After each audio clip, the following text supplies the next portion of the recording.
Que bom que você está aqui com a gente, tudo bem? Bom dia, Mauro, Rebeca, minha parceira Vilma Reis. É um privilégio, uma honra abrir a semana, não é, numa segunda-feira, aqui nesse Fórum Café, e numa conjuntura extremamente dinâmica, não é? Em que, por um lado, a gente vê um crescendo e uma legitimação muito forte da pauta que as mulheres negras, que juristas negros e negras, democráticas, trazem para o país, que é a reivindicação legítima, constitucional, de uma jurista negra para o Supremo Tribunal Federal, e, ao mesmo tempo, essa reviravolta, como diz a Vilma, nesses esforços de apequenamento dos poucos espaços que vimos conquistando mais recentemente, nos tempos mais democráticos do Brasil. Mas, assim, a nossa história libertária, a nossa tradição libertária de luta não vai se intimidar por essas contraofensivas dessas forças da extrema-direita, mas que encontram também algum amparo em segmentos de esquerda, com raciocínios manifestamente equivocados e que não identificam ainda o dever que o Brasil tem. Não é para uma reparação do passado. A cada dia, Mauro, a cada dia, Rebeca, em que a gente vê uma criança negra sendo morta, um jovem negro sendo preso, pais de família sendo mortos pelos agentes do Estado, aumenta a dívida de reparação do Brasil. E você, Mauro, como abriu já a janela do debate para alguma coisa relativa ao identitarismo, você já falava, existe organização, movimento identitário mais forte que a masculinidade branca brasileira, que não arrefece, que não se cansa de exclusivamente, com exclusividade, privatizar o Estado para seus negócios, negociatas, à custa da miséria da maioria esmagadora dessa população. Quer dizer, identitarismo maior do que esse, um poder que nunca deixou de ser branco e masculino? Fica a pergunta. Essa é uma grande indagação. Vilma Reis, chega nessa conversa, por favor. Lá, olha aí, Vera Lúcia, bom dia, companheira, bom dia, Vera, bom dia, nossa jurista, bom dia por esse desafio nacional que está colocado. Eu lembrava aqui, Vera, que esse é um momento que a gente pensa muito em Edson Cardoso, porque no debate das cotas ele mostrou, né, o desafio que a gente enfrentou. Está ouvindo aí, Rebeca? Está tudo bem? Ok. O desafio que a gente enfrentou para colocar a tese das cotas, e essa semana, e com essa sua pergunta, né, que ela foi muito bem colocada também por Érica Hilton essa semana passada, numa postagem que ela fez, que eu chamei de monumental. Como é monumental sua pergunta aqui agora, né? Porque é esse grupo identitário de homens brancos, 96,2% de ocupação histórica no STF, 168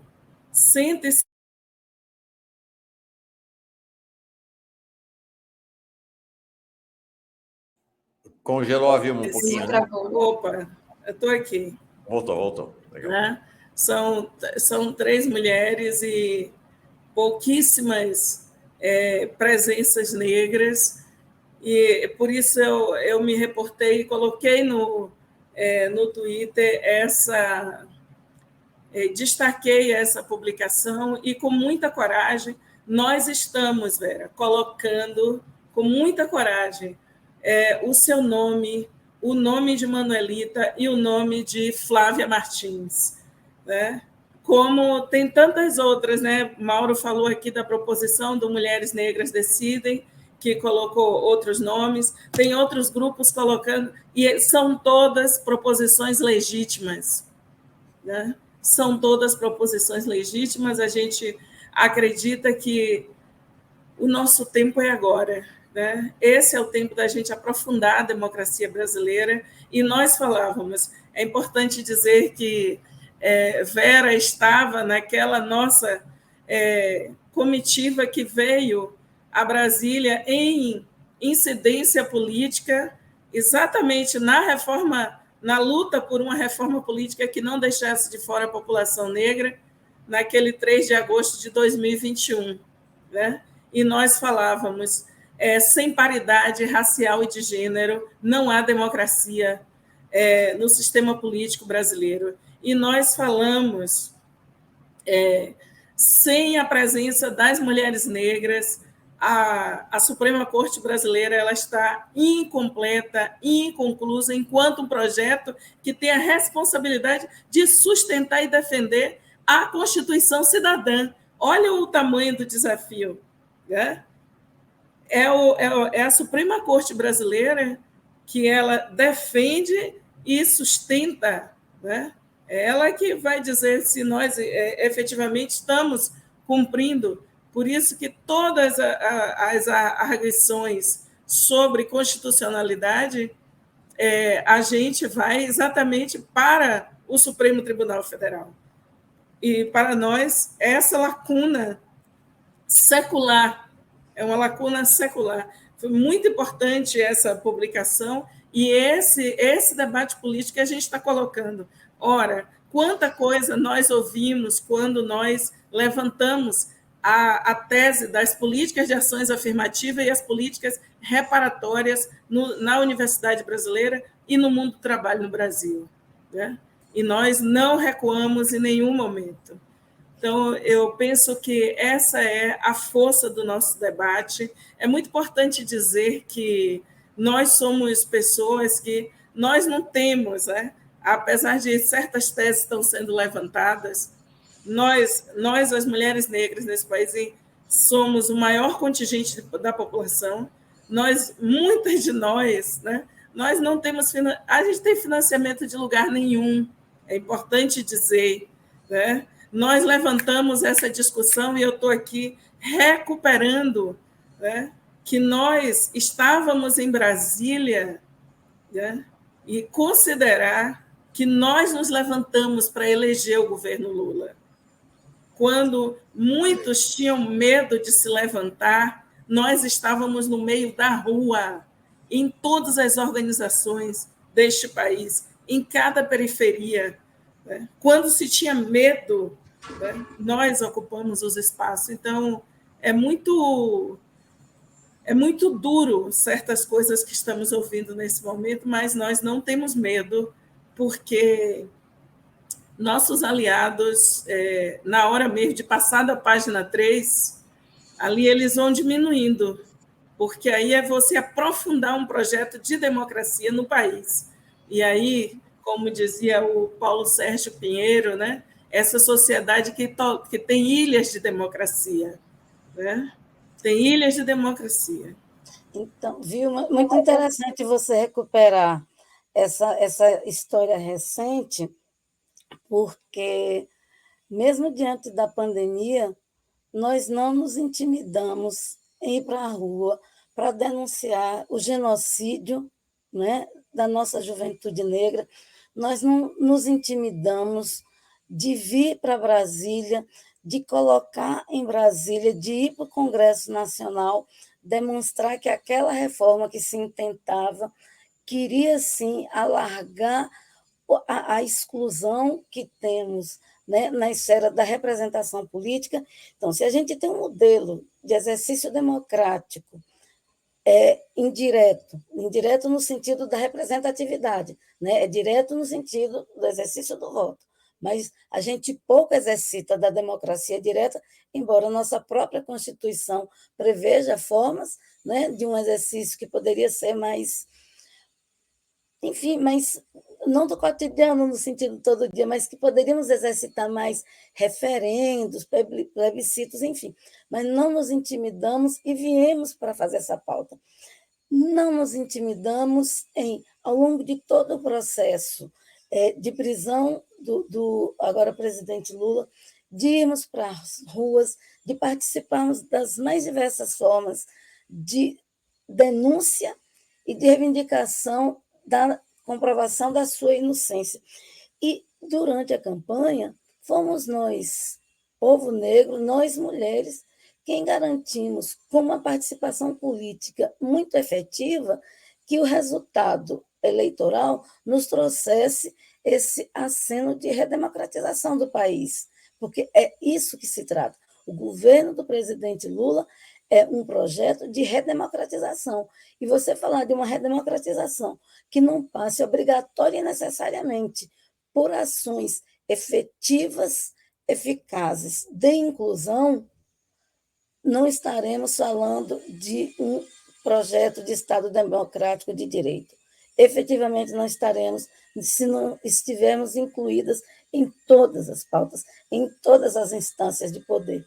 Então, a responsabilidade que temos hoje de representar a Associação Brasileira de Juristas pela Democracia, que integra a formulação de um projeto objetivo e bem desenhado, discutido ao longo de muitos anos, que é o sistema de justiça que queremos. E esse sistema de justiça que queremos passa por assentos nossos na estrutura do sistema de justiça, de todo ele. E, na medida em que constitucionalmente compete ao presidente da República a indicação do nome para o Senado Federal, que aí consolida o processo para a nomeação para o Supremo Tribunal Federal, hoje a gente tem com muita solidez a compreensão de que o presidente Lula pode e deve fazer a indicação de uma jurista negra para o STF e estamos carregando esta bandeira com muita coragem, com muita dignidade, porque a gente tem uma história de um fazer jurídico, de um fazer político democrático que nos legitima para essa postulação. Não, ótimas análises aqui, Mauro. E eu ressalto também, né, Fabiana Severi, ela coloca, né, exatamente isso. Estamos falando de um aprofundamento da democracia e animo e situando em cima que a gente não pode viver de reparações, né? Acho que já deu essa questão, já deu há muito tempo, né? E para além, Mauro, dessa questão das questões técnicas que competem ao cargo, existe um simbolismo muito grande para toda a população, que é ter uma pessoa negra num cargo de poder, um alto grau, né, de poder dentro do Brasil. Que emocionante não seria para as nossas meninas, para as nossas crianças, ligar a sua televisão e ter uma jurista negra defendendo, falando, né, como alguém que é par, né, que é alguém que é como as pessoas que estão assistindo.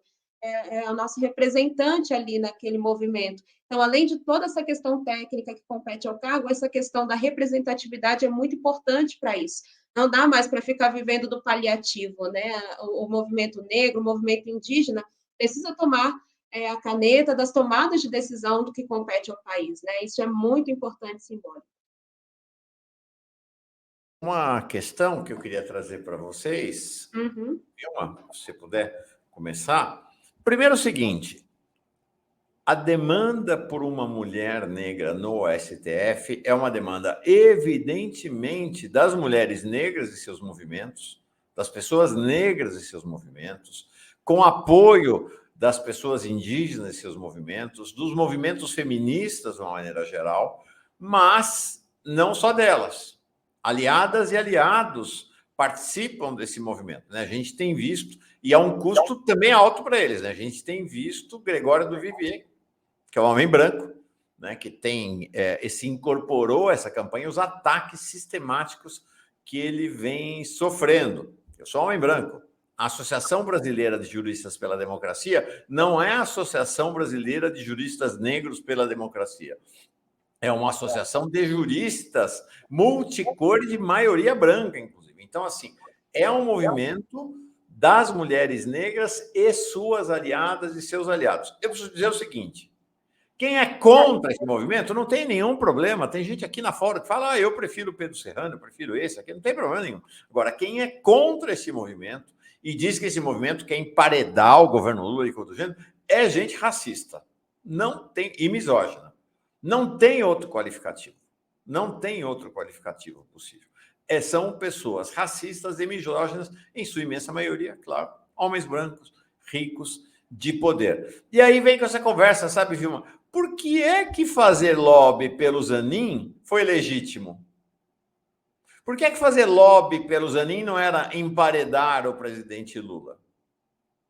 Por que é que fazer lobby pelo Zanin e não explicitar os interesses que havia ao redor deste lobby, interesses pessoais, familiares e corporativos? Estava tudo bem. Por que é que deve ser criminalizado o lobby, a campanha, a demanda por uma mulher negra no STF? Acho que essa é uma questão, porque o que está havendo é uma tentativa, na verdade, viu? Eu não sei se eu estou exagerando, mas de criminalizar os movimentos das mulheres negras e a demanda pela presença negra nas esferas, como disse a Rebeca, nas esferas institucionais e de poder do país, né? Mauro, eu agradeço muito por essas perguntas que vocês estão construindo. Opa, deu um... Você ouviu um barulhinho lá? Aí parou a Vilma, mas... Oi, eu estou aqui. Vai voltar. Uhum. Eu agradeço por essas questões e por isso eu chamo o Fórum Café de um espaço de formação. Rebeca reforçou aqui, né, no início da nossa conversa, e eu sempre te disse isso ao longo desses anos aí que a gente tem caminhado. Queria dizer que a Associação de Juristas pela Democracia, uma das primeiras formações ali, a gente junto com Marília Lomanto e outras companheiras, né, foi eu e Genuíno, dia 7 de novembro de 2020, eu e Genuíno que fizemos a primeira rodada de formação, né, sobre esse debate, né? A BJD me convidou e convidou Genuíno. Eu falei, nossa, eu fiquei assim, né? Até me lembro, acho que eu comentei com você, falei, nossa, eu vou para um debate assim, né? E você falou, né? Tipo, e conversei com várias outras pessoas que nós estávamos em espaços construindo com muita garra o processo de enfrentamento a...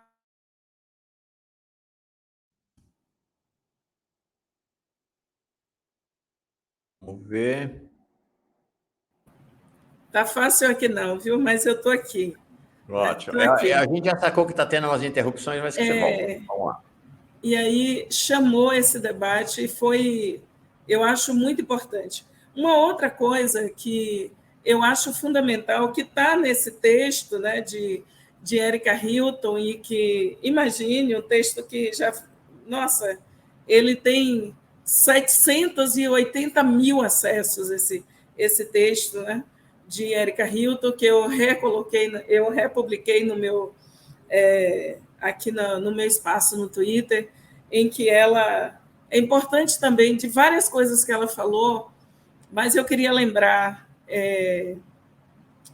Vera Araújo e outras companheiras que a gente tem colocado nesse debate, como essas mulheres, elas nos representam de forma tão digna, né? Com tanta altivez. E o que tem incomodado efetivamente certos setores, Mauro, é porque a gente levantou uma tese em que ela não tem tutela, né? Eu considero, isso é uma coisa muito importante e uma lição que a gente aprendeu com Edson Cardoso, né? Aprendemos com Sueli Carneiro, aprendemos com Luísa Bairros, né? De que há necessidade de nós fazermos um debate sem tutela. E se tem dois movimentos que conseguem construir caminhos nesse sentido, são os movimentos feministas e os movimentos negros, né?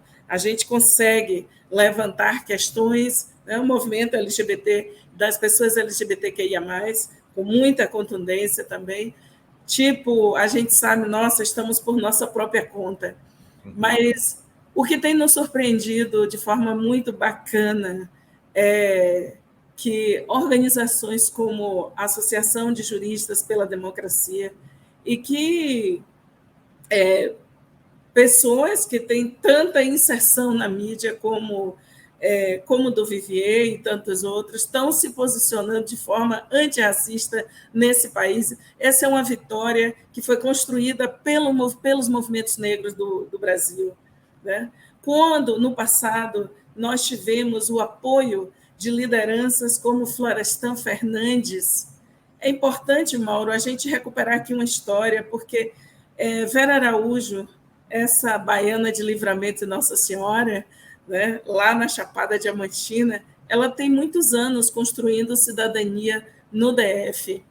E nos anos 80, quando se levantou aqui em Brasília um debate sobre né, se os negros podiam se colocar num debate, num campo partidário, e que esse debate estava sendo impedido no ambiente partidário. Florestan Fernandes, ele foi cirúrgico, ele foi incisivo, e ele falou, não, os brancos não vão falar pelos negros, né? Os negros aqui nesse encontro vão falar. Né? E eu acho que é muito importante. Lélia Gonzalez teve um texto dela republicado pelas companheiras como a Carol Lourenço, que está no Mulheres Negras Decidem, e por Aniele Franco, né? Que é o texto Racismo por Omissão, em que, em 83, Lélia dizia que um partido político de esquerda não podia fazer um programa político e não falar da... Opa, estou aqui. A gente está falando de uma situação de 40 anos que a gente está colocando questões, mas a minha alegria hoje é que nós temos... Eu estou vendo aqui a professora Fabiana Severi, da USP Ribeirão Preto, que tem esse compromisso de ser... Olha, viva você! Eita, Rebeca, né? De ser essa professora que se coloca, que está se fortalecendo, colocando jovens negras, né? Assim, sabe, na frente de processos. Então, e que veio recentemente aqui no CNJ, no encontro só de magistradas mulheres, né? E com muita coragem levantando essas questões. Né? Quando a gente vê Denise Dora lá no Rio Grande do Sul, né, levantando essas questões, quando a coragem com que a gente construiu o levante feminista, e quando a gente vê mulheres como Milena Calazans aqui em Brasília se levantando para que a gente coloque o nome dessas mulheres negras, né? Todas as mulheres que eu citei aqui são mulheres brancas.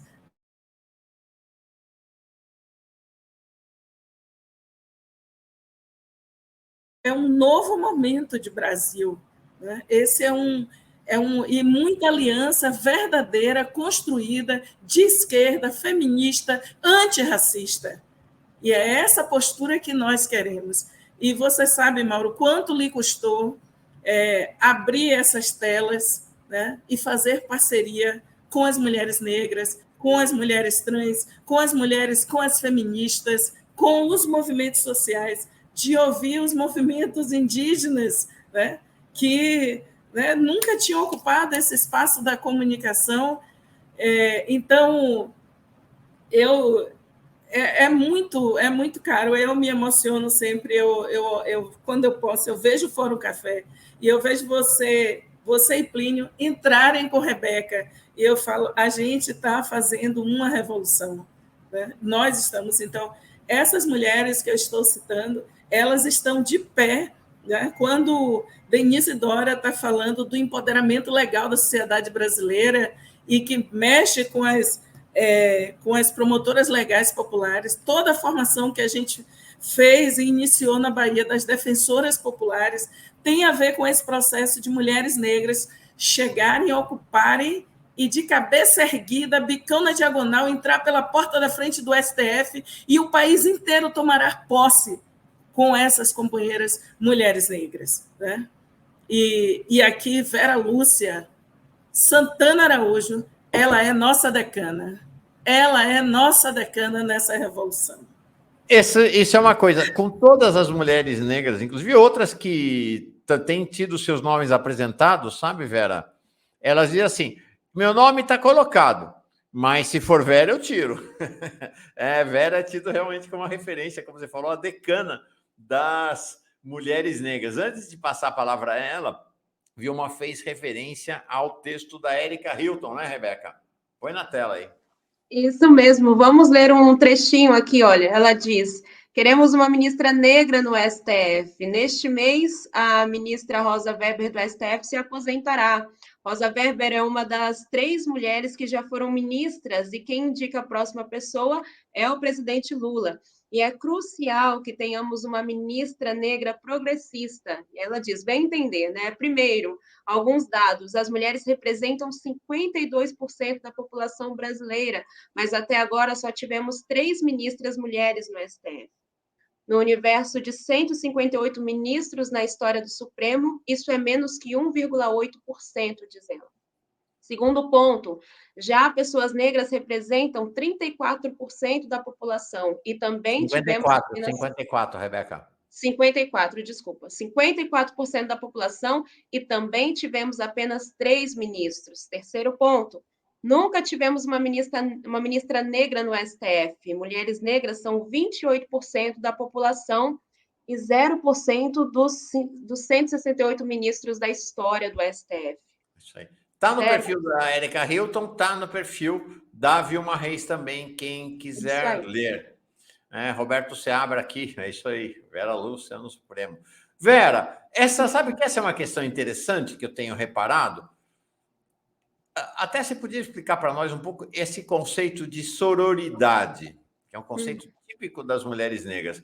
Eu vejo esses homens brancos. Não quero que você fale sobre isso, tá, Vera? Não quero criar nenhuma incompatibilização política tua. Eu crio para mim aqui, mas eu não sou candidato, não quero, né? Eu vejo lá, é uma briga de foice no escuro, né? Zanin de um lado, Bruno Dantas do outro, e os candidatos homens brancos é uma coisa, é uma briga de foice, e os seus apoiadores também se xingam entre si, é um negócio assim.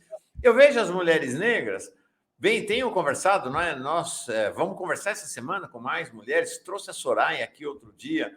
A gente trouxe a Tainá dos Mulheres Negras Decidem. Todas empurrando todas, né? Todas juntas, torcendo para que seja uma. E eu tenho dito isso, né? Essa tem sido uma característica, né? Todas dizem que se for você, você é considerada aí uma referência nesse universo das mulheres negras juristas. Todo mundo diz, abro mão se for a Vera. Como é que é essa conversa entre as mulheres negras para pensar a vaga no STF, Vera? Mauro, obrigada pela possibilidade de historiar rapidamente, né, um pouco desse processo. E aqui, em conversa com algumas companheiras juristas negras, a gente entendeu que era necessário pautar esse debate para o conjunto da sociedade. E, no 8 de março, fizemos o lançamento de um manifesto subscrito pelas entidades jurídicas democráticas, envolvendo os diversos segmentos das carreiras jurídicas, né? Juízes, juízas pela democracia, Ministério Público, Advocacia Pública, a ABJD, prerrogativas e muitas entidades também dos movimentos sociais, feministas, negros, plurais, de mulheres negras e brancas, enfim. Então, essa construção coletiva foi que garantiu e que vem mantendo essa nossa unidade interna, digamos assim. A gente tem uma postulação que é jurista negra no Supremo Tribunal Federal. Olha, temos um leque amplo, com perfis diversos, mas um traço nos une, para além de sermos negras, é que somos todas mulheres com uma história em favor da democracia brasileira, de compromissos reais com a construção de uma democracia inclusiva, de uma democracia participativa. Não somos mulheres de uma história única, nós somos mulheres de histórias coletivas, nós somos corpos coletivos de ação em grupo, de atuação colegiada. Então, a sororidade que a gente exercita não é uma retórica, não é uma retórica de muitas organizações, de muitas mulheres brancas que usam quase que irresponsavelmente o termo, sem nenhuma espécie real de contrapartida, e menos ainda de um fazer diário de luta antirracista, de uma parceria, de uma solidariedade com suas empregadas domésticas, por exemplo. Então, assim, esse termo sororidade, ele foi se desgastando em muito.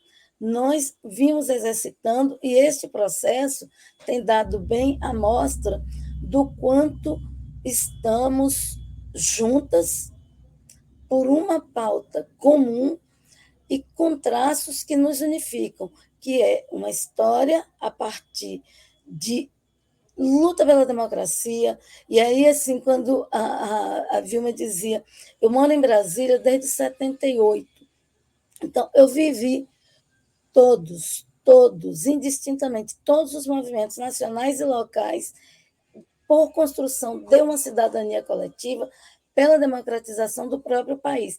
Eleição direta, anistia política, representação política do Distrito Federal,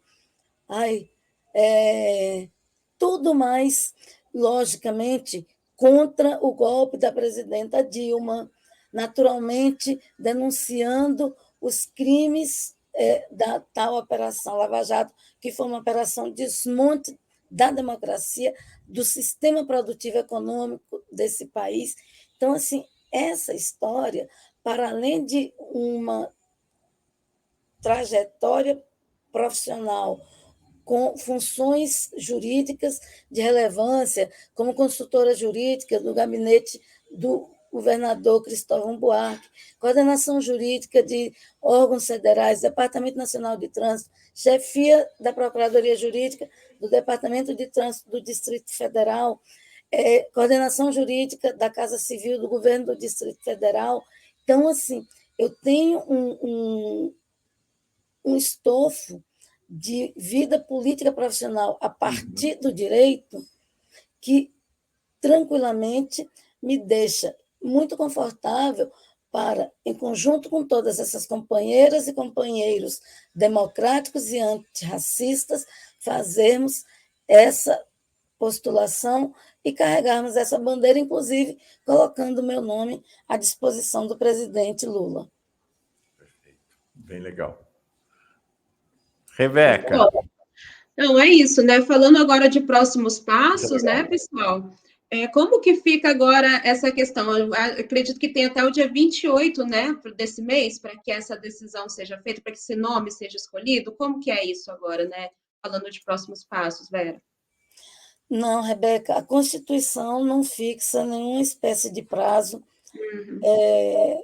O Senado também não tem exatamente uma definição mais precisa em seu regimento, quando o presidente faz a indicação do nome. Então, isso pode ser postergado por muito tempo.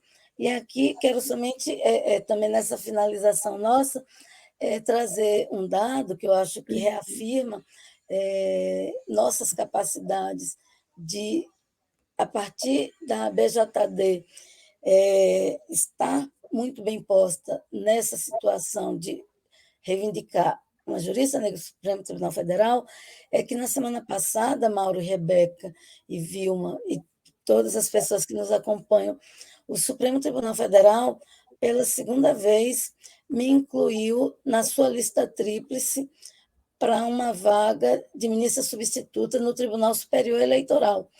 Essa, naturalmente, é uma inclusão que me orgulha muito, não é? Que passa a compor também o meu currículo, e a gente espera que o presidente Lula reconheça também por essa indicação o cumprimento dos requisitos constitucionais para que ele possa me levar ao Senado na postulação, esta sim, essa grande postulação coletiva, essa grande movimentação coletiva, que é pela jurista negra no Supremo Tribunal Federal. Mas não temos prazos para conclusão disso.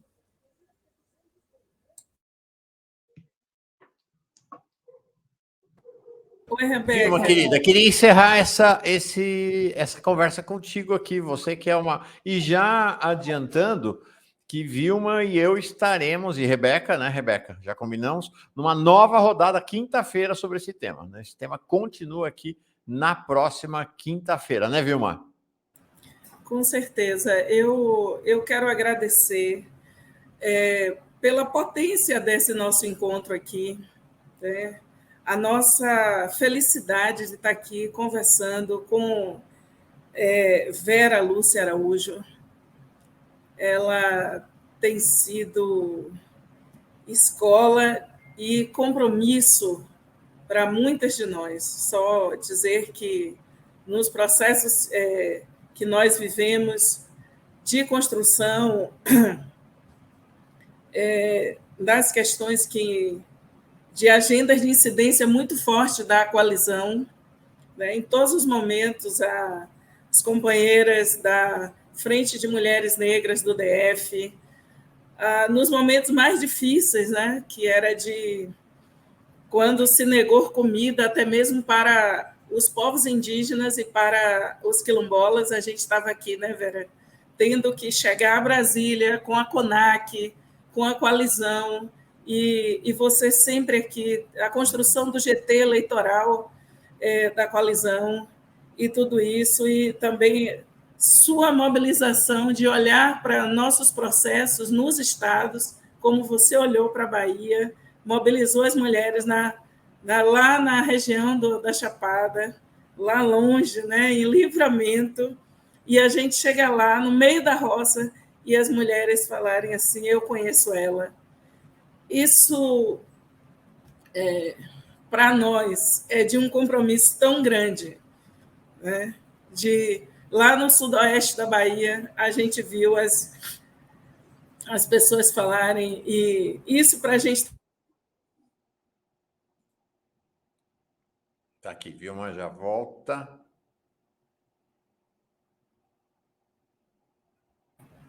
Eu acho que... Oi, Mauro. Oi, Rebeca. Oi, voltou. A gente pensar que é a questão do espelho. O nosso povo, aquilo que, quando vocês estavam falando, né, há umas 2 semanas atrás, as meninas olharem e elas se verem, né? Quando Flávia Martins...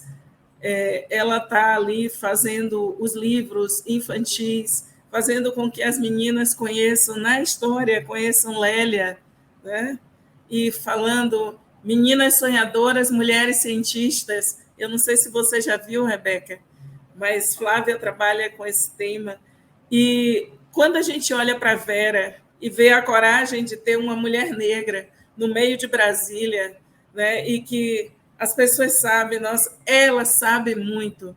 O que faz um currículo para estar no STF é notório saber jurídico e, né, dizem que são os 2 pilares, né? E reputação ilibada.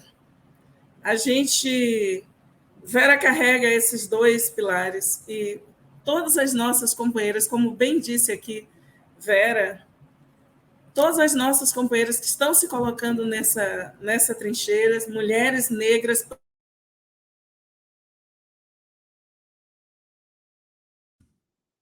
Sem tutela, se colocando, isso é muito importante. Eu quero falar dessa questão da tutela, porque ela custa muito, né? A gente falar com autonomia, nós colocarmos tese na mesa, né, a partir do nosso pensamento.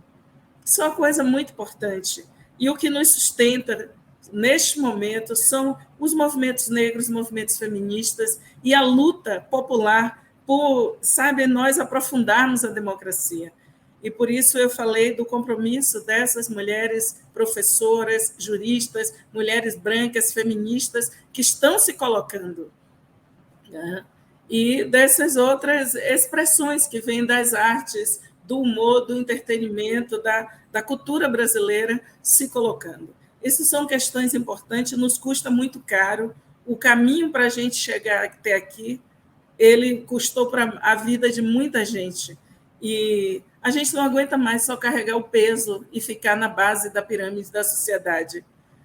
Nós queremos oferecer um espelho desse, com tanta potência como Vera Lúcia Araújo, para que as meninas que estão nos cursos de direito e aquelas que ainda, sabe, vão crescer com essa vontade, né, de ocupar vários lugares, mas elas vão olhar para a Vera Lúcia, elas vão olhar para a Rebeca, elas vão olhar para Bárbara Carini, elas vão olhar para tantas outras que somos nós e elas vão dizer: bom, eu posso estar aqui em frente ao esgoto a céu aberto, mas tem uma perspectiva.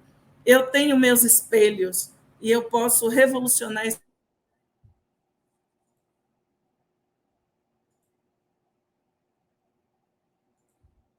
Sim. Propomos, como nós propomos essas outras companheiras, como Manuelita Hermes, da Bahia também, né? Como a gente propõe Flávia Martins, lá do Rio de Janeiro, juíza no Tribunal de Justiça de São Paulo. Olha os caminhos que essas mulheres fizeram, né? Essas filhas de um Brasil invisível, de um Brasil que nunca teve vez. Tudo para nós é a primeira vez, e para nós será a primeira vez ter mulheres negras no STF, né? E ninguém nos toma esse debate, porque fomos nós que colocamos ele sobre a mesa. É isso, ai, que lindo ver vocês dialogando aqui, falando para a gente, e que bom para mim, né, para toda a nossa comunidade, ter vocês duas aqui como espelhos para a gente, né? Tenho certeza, Vilma, absoluta, que se eu estou aqui hoje no Fórum Café, né, tenho essa participação aqui, é por conta de mulheres que vieram antes, tão aguerridas como vocês, né? Então, para nós é sempre uma honra, uma alegria muito grande recebê-las aqui para dialogar sobre os temas que atravessam quem está assistindo a gente exatamente nesse momento, né? Então, é importante nos colocar aqui como espelho e referência, e é uma honra muito grande. Vera, um prazer imenso ter te conhecido aqui, né, tete a tete, agora, dialogar com você. E estou firme também, viu, fazendo campanha, estou com vocês nessa luta, e é muito emocionante realmente ver vocês aqui. Olha esse comentário, deixa eu ler antes da gente encerrar, da Silvia Helena Paixão. Ela diz: sou mulher preta, bacharel em Direito, e estou emocionada de conhecê-las. Obrigada por serem meus espelhos. Legal. É sobre isso, né, minha gente? É sobre isso. É sobre isso. Estou muito honrado e alegre por ter escutado, Vilma, por ter te conhecido pessoalmente, Vera, aqui em Brasília, agora te escutar aqui nessa entrevista. Maravilha. Espero que a gente esteja... Hein, Vilma? Vilma está em Brasília também, sabe, Rebeca? Que a gente esteja ali fazendo a comissão de recepção de Vera Lúcia lá no STF, no dia da posse. Assim seja. Sim. Muito axé para vocês duas, viu? Obrigado demais, Vera e Vilma. Muito obrigada, um bom dia, boa semana. Valeu.